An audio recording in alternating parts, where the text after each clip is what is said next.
Биыл елімізде таблиғи жамағат діни экстремистік ұйымын насихаттаған 40 адам істі болды. Бұлардың бәрі сатқындар, адам өлгенді ғана тілеп отырады. Дінге шақырамыз деп, керісінше такфир, сәләфит, вахабит секілді діни топтардың жемтігіне айналдырды. Халықаралық террористік ұйымдарға әскер дайындайтын ағым кімдерді ағызып әкетті? Таблиғи жамағат, яқин инкар, өздерінің уақыттарын күтіп жатқан, ұйықтап жатқан ячейкалар дейміз ғой. Сәләфиттік идеологияны джихад мәселесінде пайдаланады. Сыбызғы синдромы. Ал Талдықорғанда діни сауаты жоқ азаматтарды арбауына түсіріп, санасын улап келген таблиғи жамағат. Арестовали еще одного члена запрещенной в Казахстане организации Таблиғи Джамаат. Елімізде тыйым салынған діни экстремистік ұйымның мүшелеріне қатысты сот үкімі шықты. Таблиғи жамағат діни экстремистік ұйымы лаңкестікке апаратын даңғыл. Бұған халықаралық террористік топтардың құрамындағы содырлардың көбі дәл осы ұйымның идеологиялық илеуінен өткені дәлел. Яғни обаста дінге қызыққандар таблиғшылардың дағуатына ерген, кейін дойыр догмамен дауласып, радикалды топтарды жағалап кеткен. Солардың бірі Руслан Омарғазин.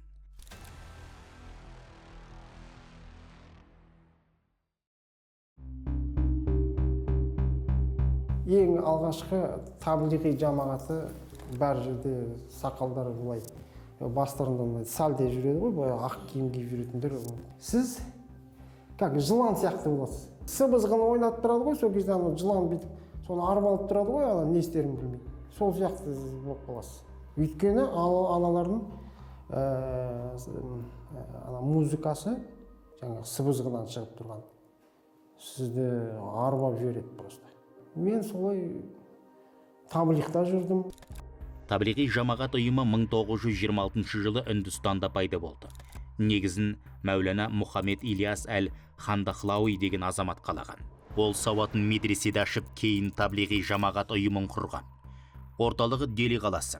Пәкістанның Карачи, Лахор қалаларында үлкен бөлімшелер бар. Медреселік жүйесінде көптеген өзгерістер пайда болды қазір. Мысалы, оларда логика пәні оқытылмайды, философия пәндері оқытылмайды. Вахабиттік, сәләфиттік көзқарастар сияқты олардың адамның ойлау жүйесіне, сыни ойлау жүйесіне белгілі бір үлесі болғандықтан, ол пәндерді оқыту дұрыс емес деген сияқты бағдарламалардан шығарылып тасталған. Демек, діни идеологиялық, догматикалық басымдық көбірек берілгендіктен, сондай жағдайға кетіп қалған жағдайы бар. Яғни, ханафиттік позицияны ұстанғанымен, матуридилік құдайға сенім формасын ұстанғанымен, күрес кезінде сәләфиттік вахабиттік идеологияны да негізге ала алатындығын айтады. Ағым атауы араб тіліндегі әт-таблиғ сөзінен шыққан, жеткізу, тарату деген мағынаны білдіреді. Ағым жақтастары дін таратуға 3 күнге, 7 күнге, 40 күнге шығып, ауылдарды аралап уағыз айтумен айналысады. Негізгі 4 айлық сапарлар кезінде Үндістан, Индонезия және Пәкістан елдеріне кетеді. Алланың дініне шақырамыз деген жалаң ұрандары дінге шақыру емес, өздерінің қатарларын көбейтуге бағытталған.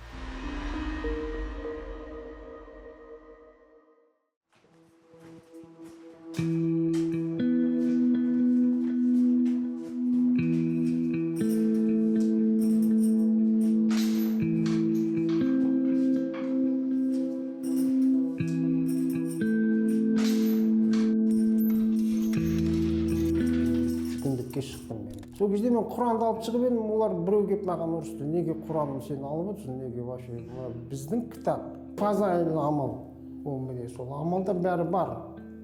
Мен таңғалдым, қалай сонда мен. Содан олар былай деп айтты. Негізінде Меккеге қажылыққа барғанша, одан да мына неге барған артық деді. Индия, Пакистанда үйретеді ғой сол. Таблиғтар ғылым мен білімге мән бермейді. Құран жаттауға құлықсыз. Демек жақтастарын рухани мәңгүрт етеді. Масылдыққа тәрбиелейді. Тікелей терроризмге шақырмағанмен лаңкестер ордасына сүйрейді. Сондағы мақсат не? Таблиғта жүрдім. Шын айтсам, бұлардың кейбір істері маған ұнамай қалды. Сәләфидікті көрдіңіз бе, маған ұнағаны дәлме-дәлдік. Мен ақиқатты іздеп жүргенде, адасып таба алмай жүрген ақиқатым міне осы екен ғой дедім. Намазхан емес адамдар бірдеңе проблема болса, еврейлерді кінәлайды ғой. Біз болсақ имамдармен біздің мына мемлекетте, мына бәрін кінәлайтын болды. Бәрін қанау керек, бәрін езгілеу керек, өздеріміз ғана біз солай тұру керек. Ал енді тәблиғ жамағаттың кемшілігі, бұлар айтайық бір ауылға барады да, сізге насихат жасады да кетті бол. Ал ары қарай сізді олар қайтып көрмейді. Көру ықтималы өте төмен. Сонда сіз санаңызда дінге қатысты түрлі сұрақ туындайды. Сонда сіз не істейсіз? Ол сұрақтарды сіз басқа жақтан алуға тырысасыз. Адамдарды дінге шақырамыз деп, керісінше такфир, сәләфит, вахабит секілді діни топтардың жемтігіне айналдырды. Яғни анау қараусыз қалды, дінге қызықтырды тастатты кетті. Ол әлгіндей діни саяси топтардың, ұйымдардың құруына тез ілінеді. Өйткені ол ары қарай қызығушылық танытып, содан барып сұрайды.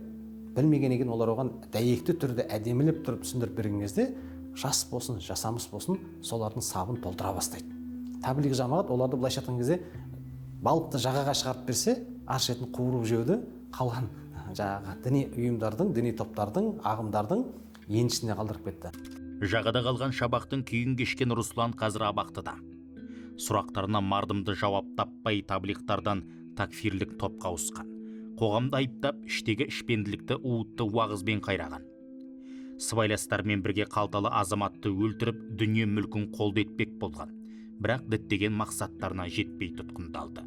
Руслан Омарғазин ағамызға келетін болсақ, бір жаратушы бар, сол жаратушыны тануға, білуге, оған деген лайықты құлшылық жасап, лайықты құл болу мақсатында ізденген. Жиналыстар ұйымдастырған пәтерлеріне барып, жасырын уағыз насихаттарын тыңдаған, адамның ақылына сай келмейтін пәтуаларын естіп, бұл кісі одан бас тартқан. Салафизмнің жаңағы бір жағымды жағы дейді, қатардағы мұсылманның сол қиын болған күрделі діни сұрақтарға өздерінің жауап берулеріне, яғни өздерінің үкім шығару жерлеріне рұқсат беріп қоюында.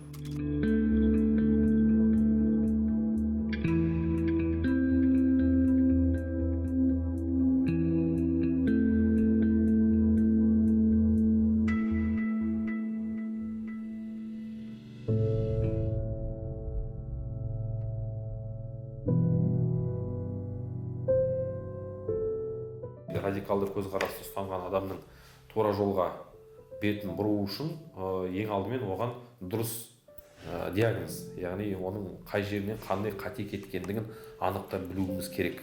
Негізгі дерадикализация бұл көп сатылы үлкен процесс.